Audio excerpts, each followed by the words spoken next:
nous allons commencer une nouvelle notion de grammaire. Alors, comme vous le savez, on ne part pas de zéro, on utilise toujours ce qu'on a vu avant pour pouvoir avancer. Donc là, on va utiliser le verbe.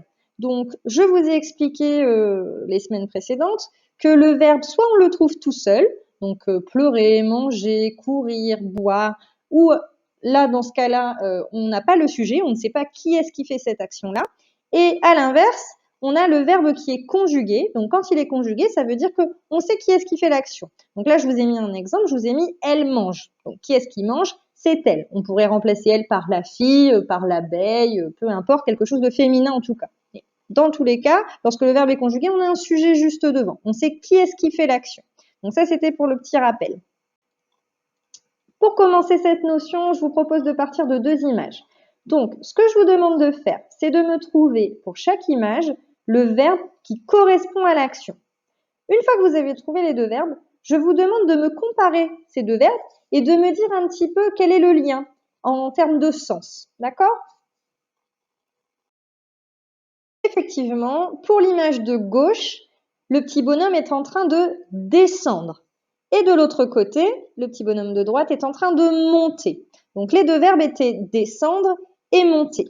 Si tu t'imagines dans les escaliers, si tu es en train de monter, tu vas vers le haut, donc, et si tu descends, tu vas vers le bas. Donc on va appeler ça des actions contraires, c'est-à-dire qu'on fait exactement l'opposé de l'action première. Donc là, on va travailler justement aujourd'hui sur les verbes contraires, les verbes d'action contraire. Pour travailler sur les verbes d'action contraire, eh bien, ça va être tout simple. Je vais te proposer une image. Je vais te demander de me trouver le verbe qui est associé à cette image. Une fois que tu auras le verbe, tu devras trouver son contraire, c'est-à-dire la chose inverse, l'action inverse. D'accord? Et tu auras la correction juste après.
Pour terminer avec les verbes d'action contraire, ce que je te propose de faire, c'est de transformer une phrase pour qu'elle veuille dire exactement le contraire. Donc, ce que tu vas voir apparaître sur les diapositives suivantes, ce sont des phrases qui sont courtes. Tu vas les lire et ensuite, à l'oral, tu vas transformer le verbe, tu vas le changer, tu vas utiliser un verbe contraire et du coup, tu vas m'inventer la phrase qui veut dire exactement le contraire de la mienne. Je te donne un exemple. Théo monte l'escalier. Toi, tu sais que monte, l'inverse, c'est descendre. Donc, tu vas dire Théo descend l'escalier. Et voilà, ça sera tout. Et tu feras ça pour chaque phrase.